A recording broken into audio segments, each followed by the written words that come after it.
हाँ वो सही है, क्योंकि हमने कहा, मैंने, उदय शेट्टी ने, एडवोकेट राहुल सिंह ने, विनोद ने, किरण बेदी ने, हमने जाके कहा वो बीजेपी को वोट दो। अगर अभी हम उनके साथ खड़े नहीं होंगे तो कौन खड़ा होगा?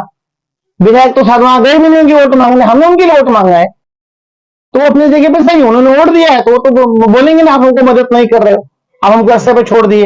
वो तो नहीं, कैसा नहीं, इन्होंने समय मांगा नहीं, इनको समय मांग के बंगले पे जाके बैठ के बात करना चाहिए था। फोटो खींचाने के लिए आप बंगले पे जाते हो कि मैं जीत के आया हूं, आप शुभेच्छा ले लो, तो ये मांग के लिए आप वो भीड़ में क्यों गए मंत्रालय में? मुख्यमंत्री जी अपने बंगले में बैठे हैं ना, आपको समय, उनको समय चाहिए कि मैं लेके दूं क्या उनको समय मुख्यमंत्री जी का? बोलो। लेकिन आप उनको समझाओ, आप चुन के आए हो ना, आपकी जवाबदारी है, आप उनको समझाओ कि साहब ये 2 सर्वे नंबर के, हम रोकने को नहीं बोल रहे हैं, रोको मत डेमोलेशन हो जाने दो, लेकिन उनका घर पट्टी, उनका लाइट बिल लेके उनको एसआरए कानून के तहत ये सर्वे नंबर प्लस वो जो नमक की खाली जमीन पड़ी है उसके ऊपर ही है। आपका सीधा सीधा ये कहना है कि चाहे विधायक हो या सांसद हो, उनकी इच्छा शक्ति नहीं है। आगे तस्वीरों छोड़ के भाग रहे हो आप उनको, गलत है। तन मन धन से जो है विवेक पंडित को मदद किया था, विवेक पंडित को छोड़ के भाग गए बसे तालुका को। इस शर्मा परिवार ने विवेक पंडित को मदद किया था चुनाव में, 2009 की घटना बता। हाँ, और तभी भरत गुप्ता वहां के सभापति थे। दोस्तों नमस्कार। दोस्तों नालासोपारा के आचोले विजय लक्ष्मी नगर में 41 बिल्डिंगों पर तोड़क कार्यवाही जारी है। इसी बीच लगातार लोग यह मांग कर रहे हैं कि उन्हें राहत प्रदान की जाए, लेकिन अब तक सरकारी तौर पर राहत की कोई बात सामने नहीं आ पाई है और अब जाकर लोगों को उनके टूट रहे घरों के सर्टिफिकेट महानगर पालिका द्वारा जारी किए जाने शुरू हुए हैं। कई सामाजिक राजनीतिक लोग लगातार आवाज उठा रहे। इसी कड़ी में नालासोपारा के भारतीय जनता पार्टी के पदाधिकारी और समाज सेवक शिव प्रताप सिंह ने एक प्रेस कॉन्फ्रेंस आयोजित करते हुए एक बड़ी मांग की। शिव प्रताप सिंह ने ये मांग की कि मुंबई में जिस तरह से एसआरए कानून लागू है, वैसा ही एक एसआरए कानून अध्यादेश सरकार यहां लागू करे और तत्काल लोगों को कुछ फायदा हो, उनको सहायता पहुंचाए। शिव प्रताप सिंह ने काफी लंबी प्रेस कॉन्फ्रेंस ली, 20 मिनट तक की उनकी प्रेस कॉन्फ्रेंस चली। उसमें उन्होंने कई सवाल के जवाब दिए। मुख्य तौर पर उन्होंने ये कहा कि जो कार्यवाही शुरू है 22 सर्वे नंबर 22 से 32 तक, उन सर्वे नंबर 22 और 22 से 32 के बीच को छोड़ दिया जाए, क्योंकि वो डंपिंग ग्राउंड है। तो 33 और 34 महाराष्ट्र शासन की जमीन है और जहां ऐसे ही एसआरए कानून के तौर पर कोई प्रोविजन लाकर वहां इनको रिहेबिलिटेट किए जाने की प्रक्रिया की जानी चाहिए। साथ ही साथ चूंकि शिव प्रताप सिंह भारतीय जनता पार्टी के हैं, उनसे सवाल किया गया कि भारतीय जनता पार्टी ने लोगों से यहां वोट मांगे थे और उन्हें कहा था कि हम आपकी मदद करेंगे, लेकिन इस समय लोग कहीं ना कहीं भारतीय जनता पार्टी पर दोषारोपण कर रहे हैं। तो इस पर उन्होंने बेबाक तरीके से ये कहा कि हाँ, मैं जिम्मेदारी लेता हूं कि भारतीय जनता पार्टी ने हमने वोट मांगा था और आने वाले चुनाव में हम किस आधार पर वोट मांगे गए, ये उन्होंने कैमरे के सामने कहा। साथ ही साथ उन्होंने दोनों ही नवनिर्वाचित विधायक के ऊपर भी हमला बोला और काफी लंबी ये प्रेस कॉन्फ्रेंस है, 20 मिनट तक उन्होंने प्रेस कॉन्फ्रेंस को संबोधित किया, मीडिया के सवालों के जवाब दिए। तो सुनिए आगे क्या कुछ कहना है शिव प्रताप सिंह का। और जिस तरह से इन्होंने मांग उठाई है, सरकार को चाहिए कि कहीं ना कहीं ऐसे प्रोविजन लागू करके लोगों को राहत प्रदान करे। फिलहाल आज की इस वीडियो में इतना ही। वीडियो में आगे देखिए शिव प्रताप सिंह का क्या कुछ कहना है। नमस्कार, जय हिंद, जय महाराष्ट्र। शिव प्रताप सिंह जी, आज ये प्रेस कॉन्फ्रेंस का जो आयोजन किया गया, उसका कारण ऐसा है कि पिछले 1 साल से जो है एक आदेश आया हुआ है कि अचोले रोड पे सर्वे नंबर 22 से 32 जो अवैध बांधकाम हुआ है उसको हाईकोर्ट और सुप्रीम कोर्ट के आदेश पे तोड़ा जा रहा है। और जो वहां का जमीन मालिक है वो खुद ही तोड़वा रहा है, क्योंकि उसकी जमीन जो है आरक्षित थी डंपिंग ग्राउंड और एसटीपी, इसके लिए उसने जो है उस जमीन को खाली रखा था और वो वहां पे किसी प्रकार का ना उसने बांधकाम किया था ना किसी को बेचा था। लेकिन अरुण कुमार गुप्ता और बहुजन विकास अघाड़ी के जो नगर सेवक थे सीताराम गुप्ता, इनकी मदद से उसकी जमीन कब्जा करके उसके ऊपर जो है अवैध बांधकाम किया गया और उन्होंने अवैध बांधकाम किया तो 22 से 32 पे तो किया ही, उसके बगल में 33 और 34 पे भी कर दिया। और जो 34 और 33 जो जमीन है ये महाराष्ट्र गवर्नमेंट की जमीन है। तो मेरा ये मांग है हमारे विधायक से, हमारे विधायक जो राजन नायक जी हैं और हमारे जो विधायक वैसे के जो जिनके क्षेत्र में भी ये 41 बिल्डिंग आता है, स्नेहा विवेक पंडित, उनके पिताजी भी यहाँ से विधायक थे जो है पहले। तो हमारा ये कहना है कि आप लोग माननीय मुख्यमंत्री देवेंद्र फडणवीस जी से जो है आप एक रिक्वेस्ट कीजिए कि जो 33 और 34 नंबर के ऊपर जो अवैध बांधकाम हुआ है उसके ऊपर यह सारे कानून के तहत जो है इन सब को रिडेवलपमेंट करके दिया जाए। 41 बिल्डिंग प्लस वहां पे जो चालियां बनी है, हमारे यहाँ पे यह सारे कानून नहीं है, इसीलिए मैं रिक्वेस्ट कर रहा हूं कि उनको आप कहिए कि जीआर निकाल दीजिए और जिसके तहत उनको जो है ये रिडेवलपमेंट हो जाए। तो जो हाहाकार मचा है, आज बेचारे वहां लोग जो है खुले में रह रहे हैं पिछले 1-2 महीने 3 महीने से जो है, और हमारे विधायक लोग यहाँ जो है खाली अपने सत्कार समारोह में बिजी हैं। तो थोड़ा सा समय निकाल के जो है देवा भाव से टाइम लेके 1 घंटे का काम है और उसमें किसी का 1 रुपया खर्चा नहीं होने वाला है, ना महाराष्ट्र गवर्नमेंट का पैसा खर्चा होने वाला है, ना हमारे विधायक खर्चा होने वाला है, क्योंकि ये सारे कानून के पास जो बिल्डिंग बनाता है विकासक वो फ्री में बिल्डिंग बना के देता है और बदले में जो जमीन बचती है उसमें वो अपना बिल्डिंग बना के अपना लागत जो है वो निकाल लेता है।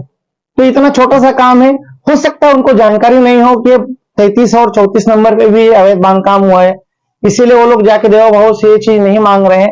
तो मैं आप लोगों के माध्यम से देवा भाव को भी रिक्वेस्ट करता हूं कि आप 33 और 34 के ऊपर जीआर निकालिए और जो है इनको रिडेवलपमेंट कर दीजिए। और दूसरा, परमानेंट अगर हमारे पालघर जिला में अगर आप ये सारे कानून लागू कर देते हैं तो हमारे यहाँ एक भी बिल्डिंगें टूटेंगी नहीं और हमारे यहाँ पे जो आरटीआई का कानून का जो दुरुपयोग हो रहा है, जो लोगों ने व्यवसाय बना दिया है, वो चीज भी जो है करना बंद हो जाएगा। अभी आप लोगों ने तो कुछ समय पहले देखा कि किस तरह जो है मिसयूज होता है आरटीआई कानून का। तो ये है कि ये आज हमने आपको इसके लिए बुलाया क्योंकि हमारी बात जो है लोगों तक पहुंच नहीं पा रही कि वहां पे चाहिए क्या। अभी जो है 2 दिन पहले पालक मंत्री जी गणेश नायक जी आए थे, वो भी बहुत दुखी थे कि ये जो हाहाकार मचा इसको रोका कैसे जाए, लेकिन कुछ लोगों ने उनको मिसगाइड कर दिया कि सुप्रीम कोर्ट और हाईकोर्ट का आदेश है, वहां हम कुछ नहीं कर सकते, डंपिंग ग्राउंड है और एसटीपी है। लेकिन आप ये उनको समझाओ कि साहब जो है हम 33 और 34 पे उनको रिडेवलपमेंट करके दे सकते हैं। अब ये लोग नहीं बता रहे हैं, क्यों गुमराह कर रहे हैं, इनका क्या स्वार्थ है, क्या है वो मैं नहीं जानता। आप जब ऐसा कानून लागू करने की बात कर रहे हैं तो पहला सवाल तो ये कि जो जमीन मालक है उनका जो लिटिगेशन है वो 1/3 जमीन पर है। जो पूरी कार्यवाही 41 बिल्डिंग जहाँ प्रभावित होगी उसके 1/3 कुछ 7-8-10 पैसा पर है, तो उसके बावजूद कार्यवाही एक साथ सब हो रही। दूसरी सवाल ये है कि डंपिंग ग्राउंड की बात कही जा रही है, तो शायद भले शासन का भी वो जो जमीन है डंपिंग ग्राउंड बोलकर खाली करवा जाए तो वहां ऐसे कानून कैसे लागू कर पाएंगे। ये मैं 22 से 32 पे कह ही नहीं रहा हूं ना, मैं 33 और 34 पे कह रहा हूं। आप 1/3 हो या 100% मैंने छोड़ दिया है, 22 से 32 को 100% मैंने छोड़ दिया है। मैं उसके ऊपर डेवलपमेंट करने की बात ही नहीं कर रहा हूं, मैं बात कर रहा हूं 33 और 34 के ऊपर। 33 और 34 जो सर्वे नंबर है मैं उसके ऊपर डेवलपमेंट करने की बात कर रहा हूं। जो है मैं 22-32 पे कह ही नहीं रहा हूं क्योंकि उसके ऊपर हो ही नहीं सकता है, क्योंकि वो विरोध कर रहा है। और दूसरा ये चीज जो है ये टूटने के बाद जो है ये फायदा किसको होने वाला है, 22 एकड़ सीताराम को फायदा होने वाला है और जो पिटिशनर है उसको जो उसका 10-12 एकड़ होगा उसको होने वाला है। मैं 33 और 34 बोल रहा हूं, मैं वो बोल ही नहीं रहा हूं, मैं ये 2 सर्वे नंबर की मांग कर रहा हूं, इसके ऊपर डेवलपमेंट करो। 22 से 32 के इसमें 34 और 33 और 34 शामिल नहीं सर, कौन कौन सा है किसमें 22 से 32 के बीच में कौन कौन सा सर्वे नंबर है?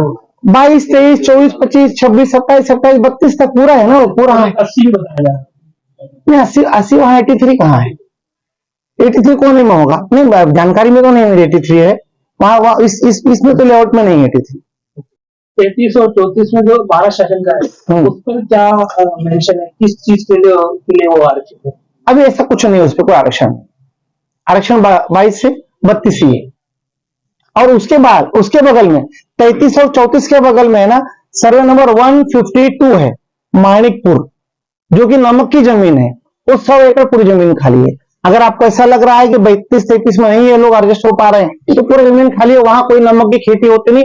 आप जैसे वसंत नगरी गेट से बाहर निकलेंगे राइट साइड में जो क्रिकेट खेलते हैं लोग वो पूरी जमीन खाली है, वहां इनको बसा दो। जो है अजय शर्मा और विजय शर्मा पर क्या कहेंगे, जिस तरीके से उसके भागने की उनके कोई राजनीतिक दल से कोई संपर्क नहीं है ऐसा कहा जा रहा है, देखो अजय शर्मा, विजय शर्मा नहीं अजय शर्मा है, अजय शर्मा 2006-7 से उस अवैध बांधकाम को रोकने के लिए प्रयासरत था। उसको बहुत मारा गया, उसका हाथ वार टूट गया था, जो है फ्रैक्चर हो गया था। लेकिन पुलिस स्टेशन में जब कोई अवैध बांधकाम करता किसी पत्रकार को मारता है या किसी शिकायतकर्ता को मारता है तो एनसी के ऊपर कोई एफआईआर वगैरह होता नहीं है। उसको बहुत मारा गया। अजय शर्मा और पटेल परिवार अपने जगह पे सही है, उनकी जमीन कब्जा की गई है, वो अपने जगह पे सही है, उनकी जमीन को खाली करके उनको दे दिया जाए। अब ये है कि वो जो 4-4 महल की बिल्डिंग बनी, एक वो 24 घंटे में नहीं बनी। इसके लिए महाराष्ट्र गवर्नमेंट जिम्मेदार है, महानगर पालिका के अधिकारी जिम्मेदार है, जो भी पूर्व विधायक थे वो उसके जिम्मेदार है। उनके कार्यकाल में कैसे बना, वहां के नगर सेवक जिम्मेदार है, वहां की जो महिला नगर सेवक थी निर्मला पाटिल जी वो जिम्मेदार थी। उसके बाद अगर किरण भोई के टाइम पे अगर बना होगा तो भी जिम्मेदार थे। आपके क्षेत्र में अवैध बांधकाम हो रहा है और आपको पता नहीं है, ऐसा कैसे हो सकता है? तो ये सब के ऊपर भी जांच होनी चाहिए। हमारे देव भवन ने जांच बिठा के इसके ऊपर भी एसआईटी जांच बिठा के जो जो इसके दोषी हैं उनके ऊपर कड़क कार्रवाई होनी चाहिए, ताकि इस तरह का वापस कहीं नहीं होना चाहिए। पुलिस की भूमिका क्या है? पुलिस भी कहीं न कहीं शामिल होती दिखाई देती है। आप बोले कानूनी कार्रवाई नहीं करती, वहां झगड़ा होने के बाद मारते पीटते, किसी एफआईआर दर्ज नहीं करती, एजेंसी के तहत मामला दर्ज होता, तो इसमें जाहिर सी बात है, साफ जाहिर हो रहा है कि पुलिस की भी मिली भगत हो सकती है या पुलिस का भी संरक्षण प्राप्त हो सकता है। हाँ, उस समय के जो अधिकारी होंगे उनके ऊपर कार्रवाई होना चाहिए। चुनाव से पहले तो भारतीय जनता पार्टी के लोग कह रहे थे कि वोट दीजिए फिर हम आपको घर देंगे, चाबी देंगे, और इस तरह की कोई सारी चीज सामने भी आई। क्या कहेंगे इस सब बातों पर? मैं खुद वहां दिन भर बैठ के लोगों के हाथ पैर जोड़ता था कि आप इस बार जो है हमारे विधायक को चुन के लेके आइए। दोनों विधायक को चुन के लेके, वहां एक मंदिर है, वहां जाके मैं बैठता था, वहां मैं उनको रिक्वेस्ट करता था कि देखो ये विधायक चुन के आएंगे, ये विधायक डायरेक्ट चीफ मिनिस्टर से संबंध इनका है, आप लोगों का काम तुरंत हो जाएगा। और मैंने हरदम ये जीआर की मांग की, क्योंकि मैंने कभी इनको सुप्रीम कोर्ट में जाओ ऐसा करो मैंने कभी नहीं कहा, क्योंकि सुप्रीम कोर्ट के जज के मूड पे है, देना है कि रिजेक्ट कर देना है, और उसी आदेश को फिर हर कोई मांग के चलेगा।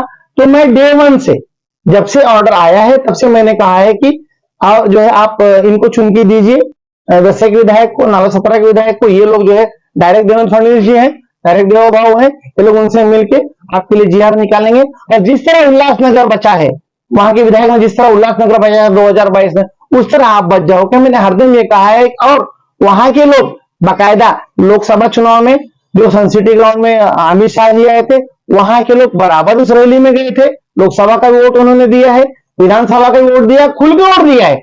अब वहां के जो भी विधायक हैं, अगर वहां नहीं राजनगी वहां गए तो रोए थे, ठीक है, वो भावुक हो गए, लेकिन उनको भावुक नहीं होना चाहिए, उनको मजबूती से उनके साथ खड़े रहना चाहिए और काम करना चाहिए।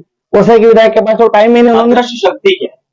अदृश्य शक्ति, देखो अदृश्य शक्ति ऐसा है, जब बिल्डिंग साफ हो जाएगा तो कोई ना कोई बिल्डर उसको खरीदेगा, कोई ना कोई बिल्डर खरीदेगा और ये रिजर्वेशन भी हट जाएगा। जैसा सेंटर पार्क का यशवंत हाइट्स का मार्केट जोन का रिजर्वेशन हट गया, वैसे यहाँ का रिजर्वेशन हट जाएगा, 32 माले की बिल्डिंग बनेगी। अब अदृश्य शक्ति कोई बिल्डर ही होगा जो ये सब करवा रहा होगा। ये तमाम जो इमारतें टूटी हैं, जो सैकड़ों लोग बेघर हुए हैं और जो बेघर होने के कगार पे बैठे हैं, वो इस सारी परिस्थितियों का ये ठीकरा भारतीय जनता पार्टी पर छोड़ रही है। क्या? हाँ, वो सही है, क्योंकि हमने कहा, मैंने, उदय शेट्टी ने, एडवोकेट राहुल सिंह ने, विनोद ने, किरण बेदी ने, हमने जाके कहा वो बीजेपी को वोट दो। अगर अभी हम उनके साथ खड़े नहीं होंगे तो कौन खड़ा होगा? विधायक तो साथ वहां गए भी नहीं होंगे वोट मांगने, हमने उनके लिए वोट मांगा है, तो अपनी जगह पे सही, उन्होंने वोट दिया है तो वो तो बोलेंगे ना आप हमको मदद नहीं कर रहे हो, अब हमको रास्ते पे छोड़ दिए, तो उनकी जगह पे वो सही है। हम दोषी हैं, हमने उनको गुमराह किया, हमने उनका वोट लिया, और आने वाली महानगर पालिका में हम किस मुंह से वोट लेने जाएंगे? क्योंकि इसके बाद जो 90% उसी तालुका इलीगल है, इसी तरह से भी कार्रवाई होने लगेगी जो है, तो हम कैसे किसको मुंह दिखाएंगे? इलीगल पर कार्रवाई करने के लिए क्या विधायक आगे पेशकश कर रहे हैं क्या? हाँ, वसई के विधायक ने पत्र दिया है, कुछ 999 जो ऐसे जो जैसा ये वसंत नगरी है, ऐसा जो है 944 प्रोजेक्ट है, ऐसा वसई के विधायक ने पत्र दिया है कि कार्रवाई होनी चाहिए। तो ये विधायक बनी है लोगों को बेघर करने के लिए कि घर देने के लिए, मेरे को समझ नहीं है। उन्होंने क्या कहा इसको? इसे कहा है कि 944 प्रकरणीय कार्रवाई होनी चाहिए। 944 क्षेत्र का क्या कोई वसई विधान नहीं, ये उन्होंने अपने विधानसभा क्षेत्र का पत्र दिया, उनकी विधानसभा क्षेत्र का पत्र दिया। लेकिन मेरा कहना यह है कि आप विधायक हो, आप किसी को बेघर मत करो। आपके चुन के आने के बाद आगे इस तरह का अवैध बांधकाम नहीं हो, इसके लिए आप जो है अधिकारी के ऊपर नकेल कसो। हाँ, लेकिन जो है बन गया है उनको आप कैसी सुविधा दे सकते हो, इसके लिए आप प्रयास करो। तो मांग कर सकती है। नहीं, लेकिन अभी लोग रह रहे हैं तो तुम बेघर क्यों कर रहे हो? तुम्हारे पिताजी विधायक थे तो उन्होंने क्यों नहीं रुकवा दिया? ये तो उनके कार्यकाल में बनी है ना। रुकवाने का काम करो, तोड़ने का बेघर करने का काम मत, उनको सुविधा दिलाने का काम करो। और आप विधायक हो, आपके कार्यकाल में यहाँ पे ऐसा कानून लेके आओ ताकि कोई भी यहाँ का गरीब आदमी बेघर नहीं हो सकता। क्या आपको लगता है कि आपकी मांग पर मुख्यमंत्री जी ध्यान देंगे? जब यहाँ के सांसद और विधायक उनसे मिलने गए इतना बड़े मामले पर, तो उन्होंने 1 मिनट का समय नहीं दिया। नहीं, कैसा नहीं, इन्होंने समय मांगा नहीं, इनको समय मांग के बंगले पे जाके बैठ के बात करना चाहिए था। फोटो खींचाने के लिए आप बंगले पे जाते हो कि मैं जीत के आया हूं, आप शुभेच्छा ले लो, तो ये मांग के लिए आप वो भीड़ में क्यों गए मंत्रालय में? मुख्यमंत्री जी तो अपने बंगले में बैठे हैं ना। आपको समय, उनको समय चाहिए कि मैं लेके दूं क्या उनको समय मुख्यमंत्री जी का? बोलो। लेकिन आप उनको समझाओ, आप चुन के आए हो ना, आपकी जवाबदारी है। आप उनको समझाओ कि साहब ये 2 सर्वे नंबर के हम रोकने को नहीं बोल रहे हैं, रोको मत डेमोलेशन हो जाने दो, लेकिन उनका घर पट्टी, उनका लाइट बिल लेके उनको एसआरए कानून के तहत ये सर्वे नंबर प्लस वो जो नमक की खाली जमीन पड़ी है उसके ऊपर ही है। आपका सीधा ये कहना है कि चाहे विधायक हो या सांसद हो, उनकी इच्छा शक्ति नहीं है। तस्वीरों छोड़ के भाग रहे हो आप उनको, गलत है। आप जिस एसआरए कानून की बात कर रहे हैं, अगर वो पाउडर जिले में लागू हो भी जाता है, एसआरए कानून के तहत जो स्लम इलाकों में निर्माण हुए हैं उसको रिहेबिलिटेशन करने की बात की जाती है। स्लम रिहेबिलिटेशन अथॉरिटी एसआरए का तात्पर्य होता है। तो ये तो बिल्डिंग है ना, ये तो स्लम एरिया है नहीं, तो कैसे रिहेब होगा अगर एसआरए लगा? हाँ सुनिए, आप जो बगल में बिल्डिंग बनेगी, देखिए इसके लिए स्पेशल केस है, इसके लिए मैं जीआर निकालने को कह रहा हूँ। मैंने ये नहीं कहा कि एसआरए कानून लागू है बन जाएगी, इसको स्पेशल केस में मैंने क्या कहा, जैसे उल्लासनगर में एक्स्ट्रा एफएसआई देके, उल्लासनगर में 2022 में एकनाथ शिंदे ने एक्स्ट्रा एफएसआई देके हजारों बिल्डिंग बचाई, वैसे इसके लिए स्पेशल जीआर निकालो कि 32, 33 और 152 मानिकपुर में ये 4 बिल्डिंग के लिए आप रिहाब करने का स्पेशल जीआर निकालो ना। एसआरए जैसा कोई जीआर निकालो, एसआरए में ही, क्योंकि एसआरए में ही फ्री में घर मिलेगा, तो आप एसआरए का जीआर निकालो, उसमें इंक्लूड करो कि 41 बिल्डिंग को भी आपको दिया जाएगा, आपको जितना जमीन चाहिए आप यहाँ से ले लो। ये तस्वीरें क्या कहती हैं आपकी, जो आप बहुत सारी तस्वीरें लेके गए? नहीं, तस्वीरें क्या है, वो फोटो है। और अब यहाँ दूसरा, ये जो विधायिका जी है, इनके बगल में जो बैठे हैं वह भाई फोड़ के हैं, हमारे वसीयत दरबार के वरिष्ठ पत्रकार हैं, जो है उनके लड़के हैं, ये रिटायर्ड अवर सचिव हैं, मतलब मनाली के कैडर के थे, होम डिपार्टमेंट से रिटायर्ड, ये इनके पीए हैं। तो क्या इनको एडवाइस नहीं दे सकते हैं कि आपको ऐसा करना चाहिए? किसके पीए? स्नेहा पंडित के पीए। अच्छा, भाई फोड़ के। और दूसरा, इनके जो पिताजी हैं, हमारे जो विवेक पंडित जी, हमारे वसई तालुका के स्वयं घोषित जो है क्या कहते हैं उसको, भाऊ नहीं, क्या तारणहार, नहीं तारणहार, 35 साल में इन्होंने जो है पूरा जो है वसई तालुका को जो है वो मुक्त करा दिया। विधायक बनने के बाद गायब हो गए 5 साल, अभी दिखाई दे रहा है अनिल पवार के साथ में। और ये इनका बहुत ही करीबी संबंध हमारे मुख्यमंत्री जी से है, और ये कैबिनेट मंत्री दर्जा इनके पास है। तो ये जो टाइम पास कर रहे हैं अनिल पवार जी के यहाँ पे, 5 मिनट का टाइम दो को समझा देवे ना, जीआर निकालो, उनको रिहाब करो। क्यों परेशान कर रहे हो? तुमको वापस महानगर पालिका चुनाव के लिए लोगों को परेशान करने का है क्या? भड़का के चुन के आने का है क्या? अरे सुविधा तो अपने आप चुन के आ जाओगे। अभी तक 29 गांव इनके समय का अभी तक क्लियर नहीं हुआ है। चले गए विधायक बन के चर्च गेट में फ्री का जो घर मिला था विधान भवन का, उसके बाद तो वसई तालुका में इनका घर का हमको नहीं मालूम। पहले ग्रीष्मा गार्डन में था, वो हाईकोर्ट का ऑर्डर आया तो छोड़ के चले गए, फिर सरकारी मरे, फिर कहाँ है लापता है अभी मुझे कुछ दिन फोटो भेजा कि अनिल पवार यहाँ दिखाई दिए थे, कैबिनेट मंत्री दर्जा है इनके पास, जो है 1 मिनट का काम इनके लिए है। इन्होंने बेटी को विधायक बनाया, लोगों को फोन किया कि हम तुमको मदद करेंगे हर चीज से, तो क्यों मदद नहीं कर रहे? 21 बिल्डिंग को तुम्हारे लिए 5 मिनट का काम है। और ये जो है पूरे विधायक को राय देते हैं, पूरे महाराष्ट्र के विधायक को राय देते हैं, इनकी एक संस्था है समर्थन जो है, पूरे विधायक को महाराष्ट्र को राय देते हैं, ऐसा काम करो वैसा काम करो, पूरे महाराष्ट्र के विषय को ये उठाते हैं। तो यहाँ का विषय क्यों नहीं उठा रहे हो भाई? क्यों नहीं उठा रहे? इनके डायरेक्ट संबंध देवेंद्र फडणवीस जी से भी है, धवन जो नगर विकास मंत्री हैं एकनाथ शिंदे जी, उनसे भी है, तो क्यों नहीं कर रहे हैं काम ये? विधायक स्नेहा दुबे पंडित मैडम ने जिस तरह से पुलिस को पत्र दिया है कि हमारा डिग्री दाखिल करो और ये एक तरफ देखा जाए तो दुबई स्टेट वो भी पूरा का पूरा इलीगल वहां पर एक्टिविटी है, इलीगल है क्या, उसको लेकर उन्होंने कभी संवेदनशीलता दिखाई क्या? हाँ, वो तो वही जाए कि दुबई शर्ट क्यों बचा रही है, इलीगल हो जो है, वो तो इलीगल तो छोड़ दीजिए, हमारे आपके घर में जो 10 दिन पानी भरता है उसका कारण दुबई स्टेट है। प्लेटफॉर्म नंबर 4 से 2018 में एक वर्क ऑर्डर निकला है नगर पालिका से, आप लोग वर्क ऑर्डर ले सकते हो, मैं भी आपको दे दूंगा चाहिए तो, कि प्लेटफॉर्म नंबर 4 से प्रगति नगर होते हुए विरार तक 20 फुट बाई 20 फुट, 20 फुट गहरा 20 फुट चौड़ा का आरसीसी गटर सैंक्शन है, लेकिन आज तक दुबई स्टेट से वो काम चालू ही नहीं हुआ। प्रगति नगर में कुछ जगह तक बना है, वो कोई जावेद शेख उसका कॉन्ट्रैक्टर है, आज तक जो है वो प्रभाकर काले फोन करता है दुबई स्टेट में जाने का नहीं, अनिल पवार उधर जाने का नहीं, फोन करता है, ये क्या बात है, तुम नगर विकास मंत्री के पी हो, तुम मुख्यमंत्री के पी हो, तुम ऐसा डेवलपमेंट रोकते हो, बहुत बात है ये। और तस्वीरें जो आप और भी देखे हैं, बस वो खत्म हो गया। अभी दूसरा है जो ये तस्वीर है, ये तो विधायक को शुभेच्छा देने गए थे जो पिटिशनर है अपने 41 बिल्डिंग के, तो इनके संबंध तो इनके पिताजी से भी थे, ऐसा कुछ नया बात नहीं है। अच्छा। हाँ, तो ये विधायक है तो शुभेच्छा देना, हाँ देता है, और मैं उनके एकदम कट्टर समर्थक है, पंडित परिवार के कट्टर समर्थक है। तस्वीरें सामने नहीं आ रही थी, अब चुनाव के बाद ये तस्वीरें सामने आ रही तो क्या संदेश? अभी लोगों ने भेजा है कि देखिए देखो अजय शर्मा है, मेरे भी अच्छे मित्र है, वो लोगों ने भेजा है, तो मैंने कहा कोई बात नहीं, किसी ने भेजा है तो मैंने कहा चलो आप लोग। शर्मा का आपने जिक्र किया, कुछ ऐसी खबरें भी आई कि अजय शर्मा का जो खुद वेस्ट में घर है, हाँ, वो एक गार्डन की जमीन में से होकर वहां जबरदस्ती रास्ता बनाया जा रहा है, इस तरह की कुछ खबरें। उनकी वो 22 गुंठा वाला 22 गुंठा वाला ना, वो उनका खुद का जमीन है वो। अभी हाँ, अच्छा आपने पॉइंट निकाला, वो जो है विवेक पंडित को समर्थन देने की वजह से भरत गुप्ता ने उनका यह रास्ता बंद कर दिया। 22 गुंठा उनका जमीन जो पंचोटी के सामने बगल में है वो जीरो कर दिया, क्योंकि उन्होंने पूरा तन मन धन से जो है विवेक पंडित को मदद किया था, विवेक पंडित को छोड़ के भाग गए बसे तालुका को।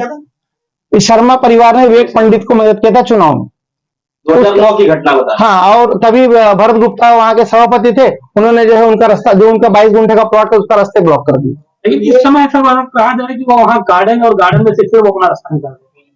अब देखो प्रयास कर रहे हैं, उनका जमीन में तो गार्डन नहीं है ना, बगल में गार्डन है, पहले उनका जमीन खुला था, पहले कोई गार्डन नहीं था, लेकिन विवेक पंडित के विधायक बनने के बाद और इनके समर्थन करने के बाद भरत गुप्ता ने पर्पसली वहां गार्डन बनवा के उनको ब्लॉक कर दिया। ऐसा माने की तस्वीर आप दिखा रहे हैं थोड़ी देर पहले जी, क्या 2009 के जो मित्रता थी, हाँ, समर्पण था, जो त्याग था, 2025 को जो उसका लाभ मिलेगा?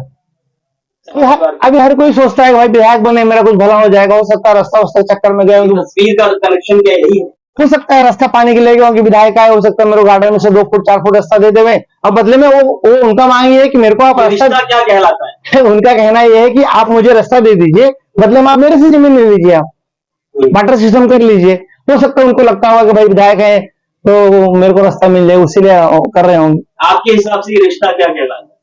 अभी रिश्ता तो देखो भाई, आज के दिन में क्या बोल सकते हैं। सर्वे नंबर 113 पर सरकारी जमीन पर वहाँ एक इमारत को लेकर पत्र बकायदा महानगर पालिका में हाजिर मौजूद है, पूर्व विधायक उन्होंने पत्र दिया था कि ये आरक्षित जमीन पर बिल्डिंग बनी हुई है, वो बिल्डिंग आज तक सलामत। अभी कैसा है, अपने यहाँ का व्यापार है, शिकायत करो और बाद में फॉलोअप मत करो।